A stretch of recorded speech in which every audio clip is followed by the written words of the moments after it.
Selamat pagi, mahasiswa. Selamat pagi, mahasiswa. Assalamualaikum warahmatullahi wabarakatuh. Kita masuk sesi berikutnya. Nah, kita akan mulai menganalisis data menggunakan AMOS.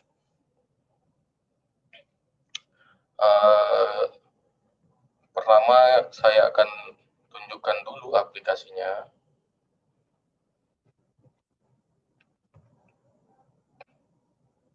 Aplikasi ini mampu menganalisis structural equational modeling berbasis covariance. Jadi kemarin itu kita sudah bahas dan sudah tugaskan juga perbedaan SEM berbasis covariance dan variance. Nah, technically ini akan saya demonstrasikan bagaimana mengoperasionalkan secara teknis aplikasi ini dalam menganalisis data menggunakan SEM. Seperti yang tadi sudah kita bahas dalam analisis faktor, ada gejala satu faktor itu menggumpal dalam beberapa faktor atau beberapa konstruk menggumpal dalam satu faktor. Nah, kemungkinan itu akan mengganggu hasil dari analisis data ini atau mengganggu goodness of fit dalam model struktural yang akan kita analisis. Nah, itu tidak masalah, itulah yang menjadi pembelajaran kita, itu pula yang harus menjadi rasa penasaran teman-teman terkait bagaimana menghasilkan model struktural yang baik nantinya dan bagaimana menginterpretasikannya, bagaimana menangkap hasil data itu dan kita bisa merefleksikan pada kondisi data kita yang mungkin itu kurang baik data itu, dan nanti kita bisa evaluasi lagi ke belakang bagaimana metode pengumpulan data yang kita lakukan, tapi itu nanti dalam mata kuliah yang berbeda. Sekarang kita coba analisis data menggunakan aplikasi ini. Nah, aplikasi ini basicnya adalah SPSS. Jadi ini semacam aplikasi lain yang dikembangkan oleh IBM juga. Jadi SPSS itu punyanya IBM. Nah, khusus untuk model struktural, IBM SPSS mengembangkan AMOS. Nah, jadi input dari data ini, data dari AMOS ini adalah SPSS. Maksudnya data simpanan dari SPSS yang sudah kita siapkan di SPSS kemarin itu kita simpan. Nanti bentuknya datanya akan berbentuk SAV, SAV. Nah, itulah yang menjadi input di dalam AMOS. Nah, tadi saya sudah kirim ke sini, datanya sudah saya download. Ya kan, karena ini ada di device yang berbeda. Sekarang kita import dulu datanya dengan select data. Klik 2 kali. Kita pastikan datanya ada, gitu kan. File name. Tadi di download. Ini dia input. Kita pilih yang terakhir aja. Nah, dia langsung bisa baca. Jadi kita import datanya. Nah, data yang sudah kita simpan menggunakan SPSS tadi kita masukkan ke sini. Nah, kalau di PLS kemarin ada saya sampaikan sedikit, dia diimport, disiapkan dari Excel. Itu kan bentuknya comma delimited, CSV. Nah, itu nanti yang diinput ke dalam PLS. Nah, kalau ini dari SPSS, karena dia satu platform. Oke, kita klik OK. Nah, sekarang kita siapkan modelnya. Modelnya kita ada 4 variabel, ya kan? Masing-masing variabel itu, kalau nggak salah saya, kita lihat dulu datanya.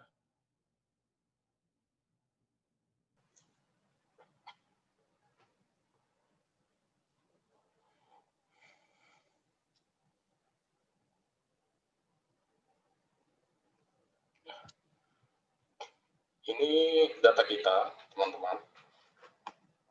Jadi di kognitif komponen itu ada 8, berarti kita buat di sini 1, 2, 3, 4, 5, 6, 7, 8 gitu kan. Karena ada 8 item. Kemudian di AC itu ada 8 juga.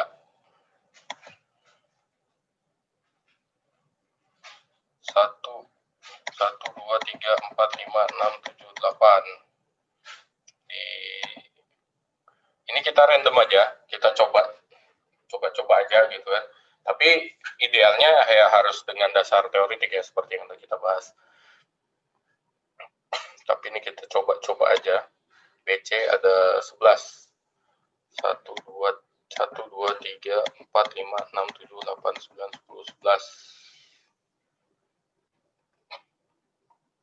Itu kemudian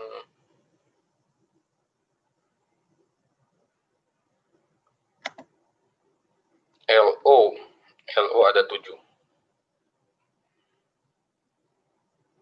1, 2, 3, 4, 5, 6, 7. Oke. Kemudian kita coba rotasi dia supaya pindah ke bawah. Ini kita coba pindah ke situ.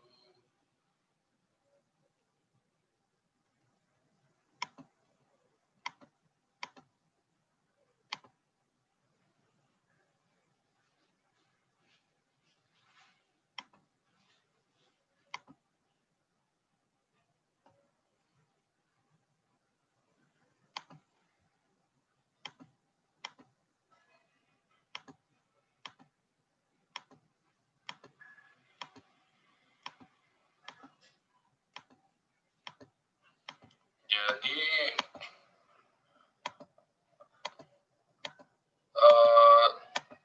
Amos ini ada gampangnya, ada ribetnya. Gitu. Gampangnya kita tinggal gambar modelnya, kita input datanya. Nah, ribetnya memang dia karena rame kan begini, jadi kita harus susun dia supaya nanti enak kita melihat garis-garis jalurnya gitu. Oke. Nah, ini susunannya seperti ini. Sekarang kita kasih nama. Ini klik 2 kali pada variabel laten. Kita beri nama dia CC. Kemudian kita beri nama AC tadi kan. BC. Nah, penamain ini wajib, nanti kalau tidak dinamai dia tidak mau menganalisis si Amos ini. Oke. Ya kan? Nah, sekarang ini kita beri atau kita isi dulu, kita isi variabelnya. Kita isi variabelnya dengan data. Ini kita klik ini, list variable in dataset. Nah, ini. Nah, kalau dia sudah masuk, berarti data kita bisa terbaca oleh si aplikasi. Kalau dia nggak masuk, berarti nggak terbaca. Nah, ini kita input satu-satu ke dalam item. Nah, dalam item. Ya kan? Input satu-satu ke dalam item.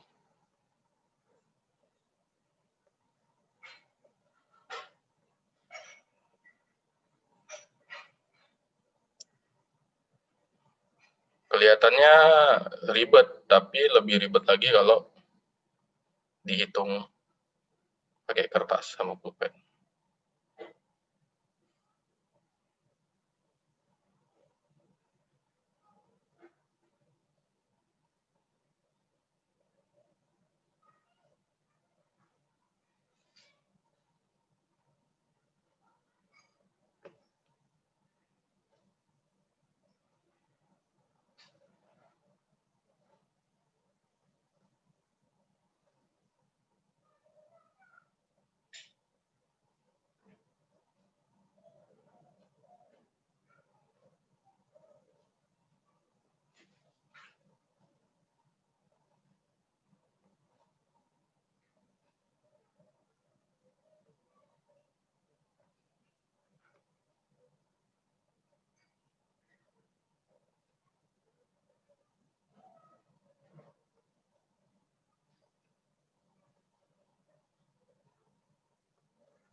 Oke, sudah masuk semua. Sekarang kita tarik garis hubungan. Sebutlah kita hipotesiskan CC akan berpengaruh terhadap BC, AC akan berpengaruh terhadap BC akan berpengaruh terhadap LO. Nah, ini kan pet ya, jalur ya. Jadi BC di sini berperan sebagai pemediasi, mediator. Atau pengaruh tidak langsung, ada pengaruh tidak langsung CC terhadap LO melalui BC, AC terhadap LO melalui BC. Itu misalnya, karena kan supaya lebih kelihatan kompleks modelnya gitu. Nah, dalam setiap variabel endogen, di sini kan BC sebagai endogen, LO juga sebagai endogen, atau variabel terikat dari, atau variabel yang memiliki anteseden. Nah, LO itu memiliki anteseden, variabel penyebabnya yaitu BC. BC memiliki anteseden, variabel penyebabnya yaitu CC dan AC. Nah, itu harus dia memiliki residual error.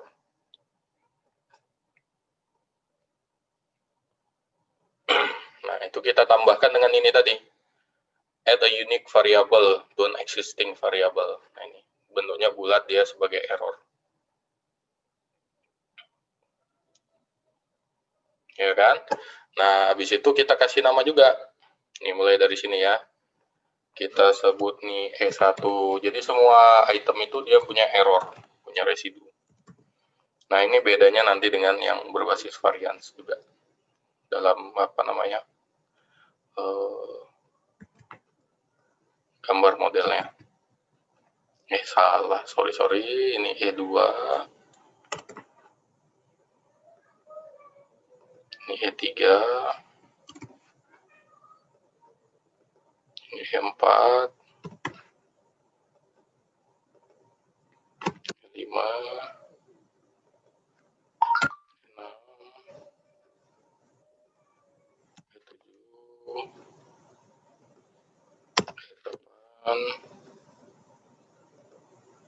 9, 10,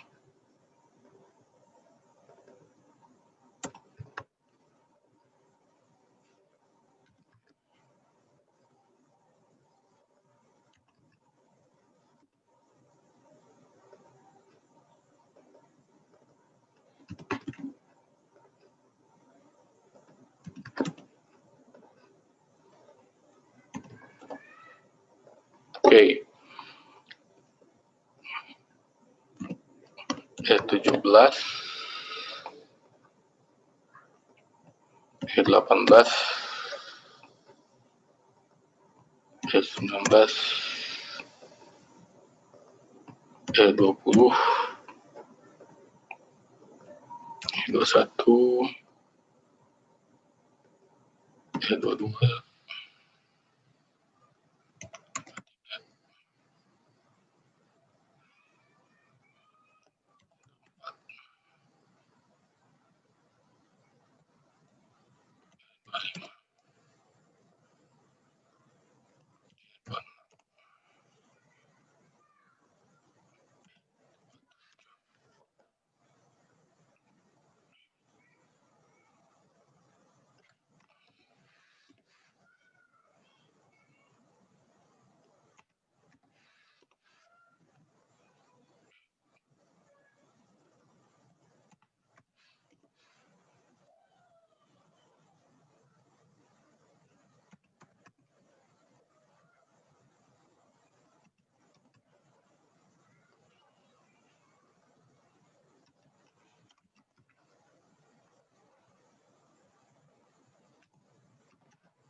lanjutin sini. E35, E36. Inilah model yang saya buat. Kita touch up sedikit biar tampilannya rapi. Itu. Nah, sebelum dianalisis, model ini kita save dulu, kita simpan. Karena Amos nggak mau, dia kalau nggak disimpan, dia nggak mau menganalisis.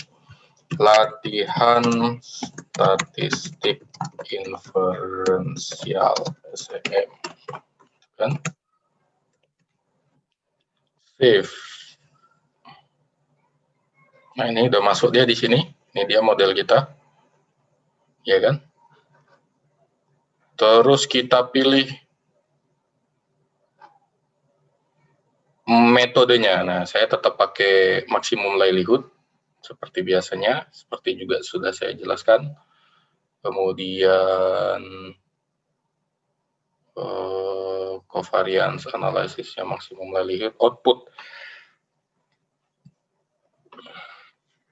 minimization historinya matikan. Kita perlu standardized estimate, square multiple correlation, kemudian kita perlu sample moment, implied moment, residual, indirect direct effect, factor weight, itu kita perlu, correlation estimate.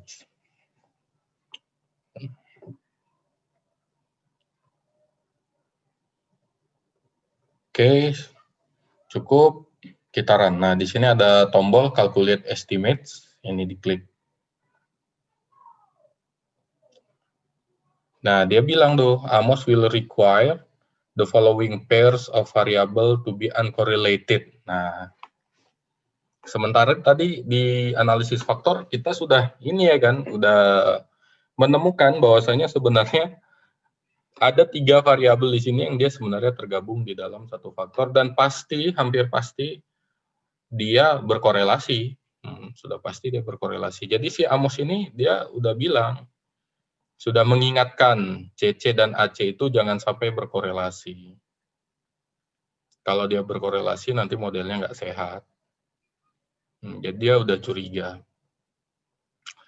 Nah, tapi nggak apa-apa. Karena adanya itu kan kita proceed aja, kita analisis saja. Walaupun diasumsikan ini harusnya tidak boleh berkorelasi. Proceed.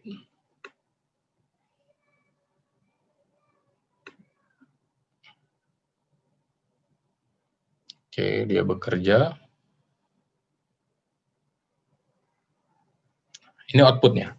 Jadi untuk melihatnya, klik yang ini kan ada 2 nih ya. Ini model basicnya, input.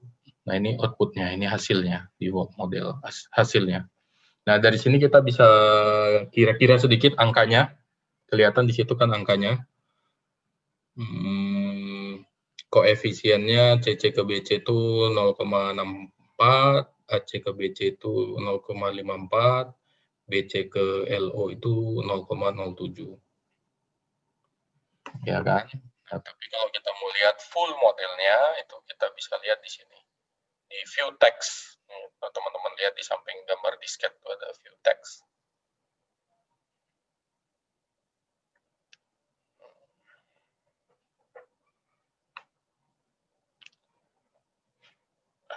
Nah, ini hasilnya. Ini matriks korelasinya.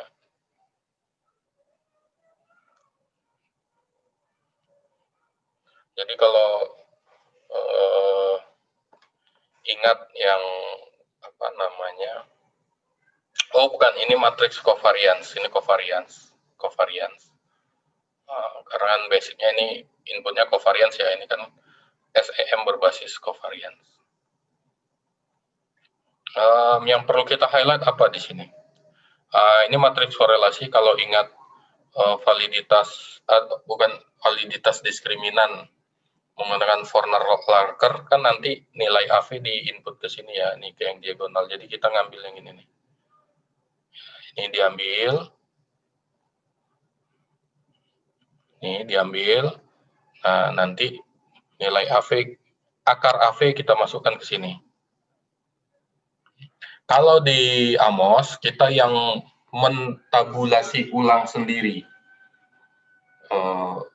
variabel-variabel apa ya, pengujian itu. Jadi validitas konvergen, diskriminan, reliabilitas itu kita tabulasi ulang sendiri. Nanti beberapa kita hitung sendiri kalau kita pakai Amos.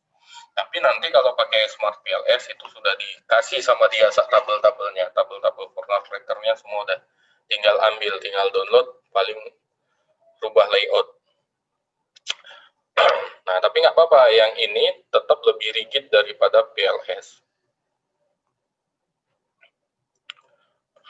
Ini sampel moments, dia bilang sampel moments itu ya kita mau lihat pattern dari sampel per item.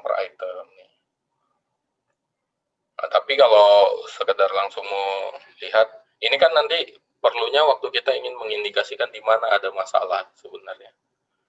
Nah, ini perlu.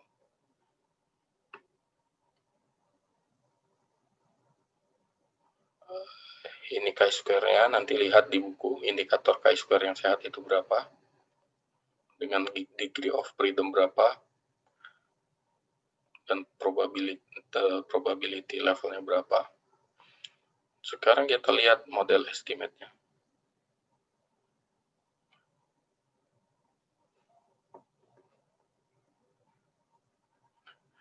Nah, ini langsung dikasih sama dia p-value. Kan ini standar error, ini estimate, ini koefisien, ini standar error, ini p-value.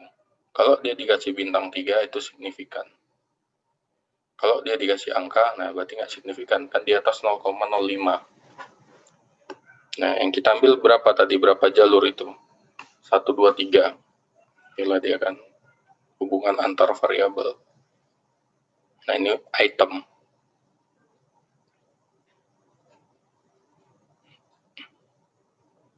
Ini standardized regression-nya, ini koefisien standardized-nya.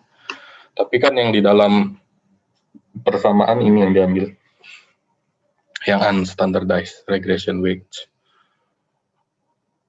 Kemudian kita mau lihat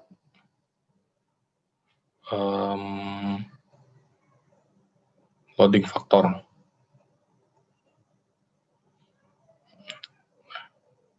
Ini loading factor. Jadi kalau teman-teman lihat di sini ada angkanya di atas 1 ya. Di atas 1. Nah, itu dia kalau covariance space dia seperti itu, karena covariance itu dia tidak ada angka absolut. Dia bisa melampaui 1 karena inputnya covariance. Tapi kalau inputnya korelasi, dia bisa dia absolut kan, nilai maksimal itu 1. Jadi kalau di loading faktor itu kan lucu dia memang kalau di atas 1 karena tidak ada standar maksimum. Sementara titik optimal itu kan umumnya kita tahu 100%. Nah, kalau ada angka di atas 100% itu kan lucu memang. Atau 1. Tapi memang itulah dia covariance space. Jadi nanti bisa ada koefisien itu terlihat, atau bukan koefisien, loading faktor itu terlihat di atas 1. Tapi angka ini nanti di standardize. Nah, ini dia standardize. Jadi dia menjadi lebih normal kelihatannya, nampaknya. Walaupun kita itu tidak menentukan, ini kan bukan bagian yang menentukan besaran koefisien gitu, atau besaran pengaruh. Nah, itu udah kita bahas lah kemarin itu, masalah R square dan segala macam itu. Artinya ini angka ini juga tidak mengindikasikan dia mempengaruhi 91%, nggak begitu. Kita hanya melihat indikatornya di atas 0,6, atau kalau kita strict mau yang high validity di atas 0,8. Kalau medium, moderat kemarin kan di atas 0,5 gitu. Nah, ini yang di standardize. Nah, kita bisa lihat ya kan. Sebenarnya kalau kita perhatikan ini dia konfirmatori ya. Jadi kalau dia udah di dalam model itu konfirmatori. Kalau yang tadi itu kan EVA, exploratory factor analysis yang di SPSS ya. Kalau yang di sini ini dia udah konfirmatori karena dia langsung kita desain, kita patok dia mengacu pada satu variabel. Kan. Kayak gini kan. Ini kan udah kita kunci dia. CC itu ya di CC. AC ya di AC. LO di LO. Nah, BC di BC. Gitu. Nah, ini konfirmatorinya. Dari sini teman-teman bisa perhatikan yang tadi kita temukan di sana itu berdampak sebenarnya ke sini. Sedikit banyak itu berdampak. Nah, ini LO jelas di SPSS juga tadi dia memang berdiri sendiri. Nah, di BC lihat dia sebenarnya kalau di konfirmatori itu dia pasti memaksimalkan item-item itu berada di konstruk yang sudah kita tentukan. Dia dimaksimalkannya dia. Jadi sehingga dia menjadi kontras. Makanya di dalam konfirmatori kita sisanya itu kita ingin memastikan bahwasanya dia memang valid dengan loading yang tinggi. Jadi kita tidak lagi mencari gumpalan-gumpalannya, tapi dia valid dengan loading yang tinggi terhadap satu faktor. Nah, tapi nanti di sini teman-teman akan menemukan dia akan valid di beberapa faktor. Ya, misalnya ini BC10, nah ini dia tinggi nih, ini nggak bisa nih, ini dibuang seperti ini. BC9 ini juga nanti ini harus dibuang nih. Karena dia kurang valid. Kita pakai di 0,5 jam misalnya ya, kita BC 8, 9, 10 kita buang. BC 8, 9, 10 kita buang. AC masih bisa. Oke, BC 8, 9, 10 dulu kita buang.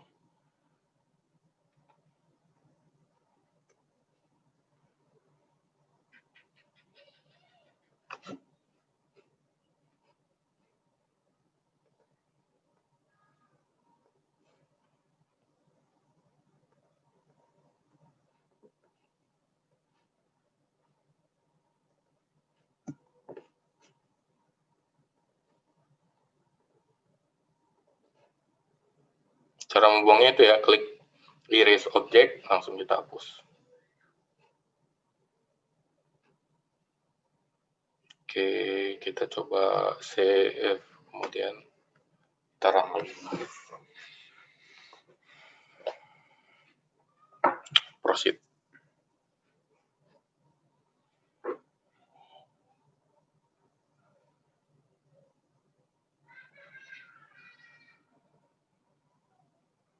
Sebenarnya tidak berubah jauh. Sorry.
Nah, tidak, sebenarnya nggak merubah estimasi ya, karena memang dia udah firm sih itu.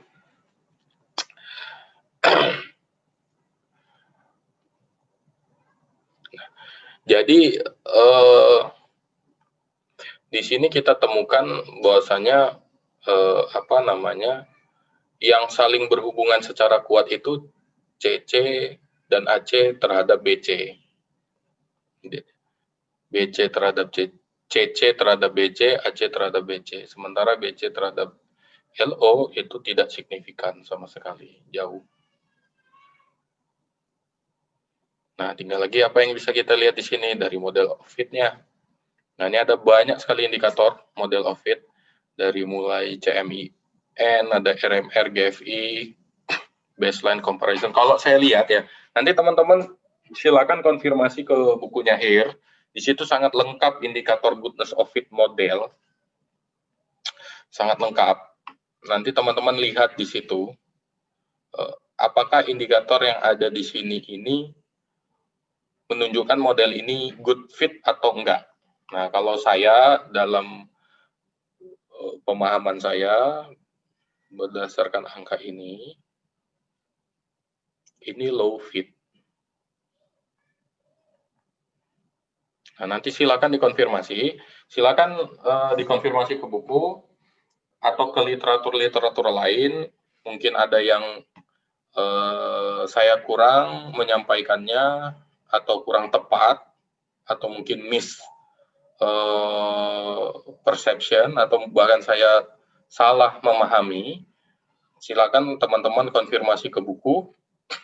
Nah, nanti boleh dikoreksi apa yang sudah saya sampaikan.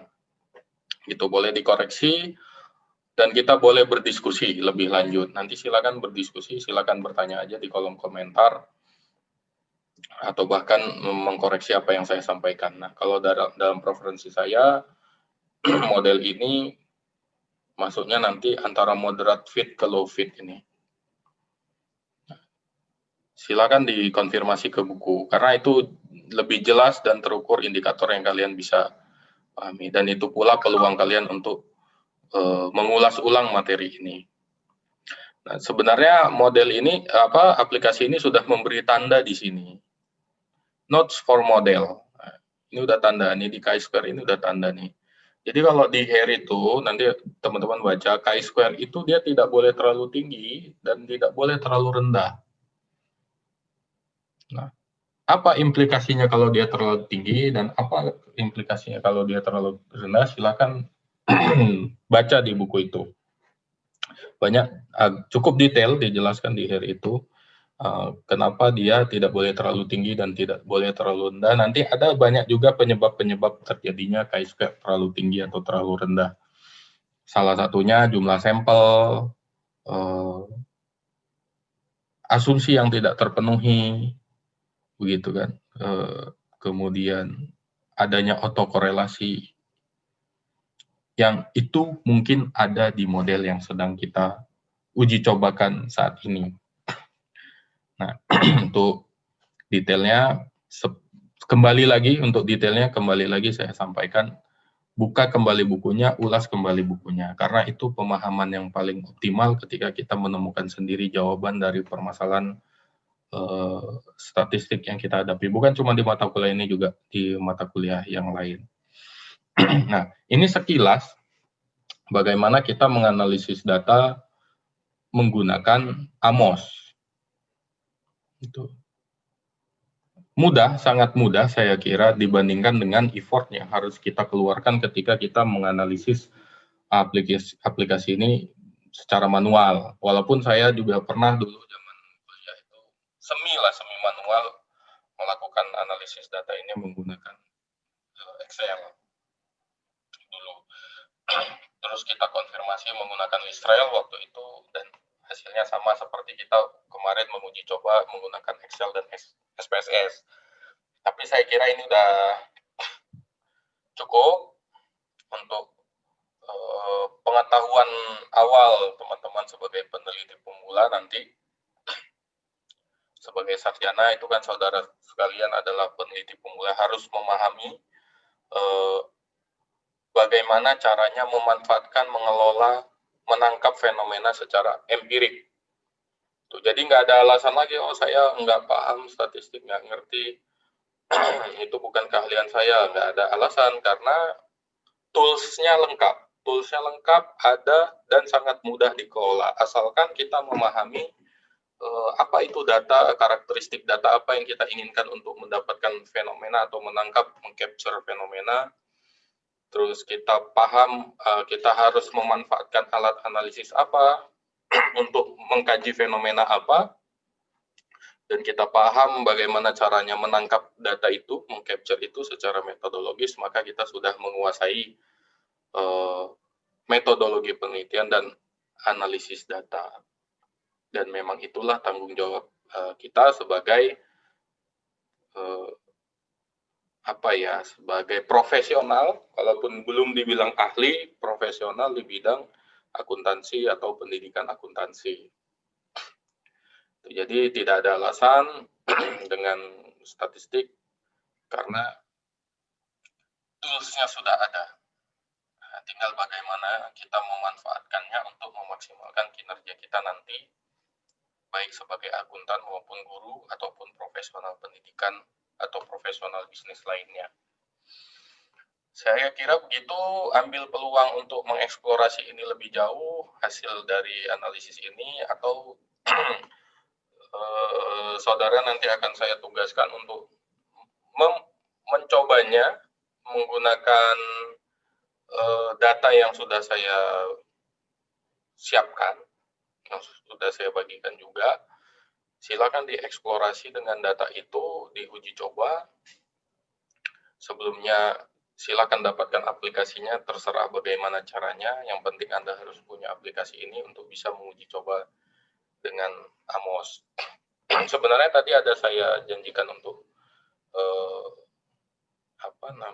second order, tapi nanti itu akan kita eksplorasi lebih jauh di waktu menggunakan Smart PLS. Nanti teknisnya sama, baik di SPLS maupun di sini, nanti logik dalam pemodelan ya, dalam mengembangkan modelnya itu sama, nanti hanya dalam analisis dan interpretasinya beda, dan secara konseptual basic dari analisis datanya yang berbeda dengan Amos, tapi dalam teknis membangun model ini di dalam aplikasi itu sama.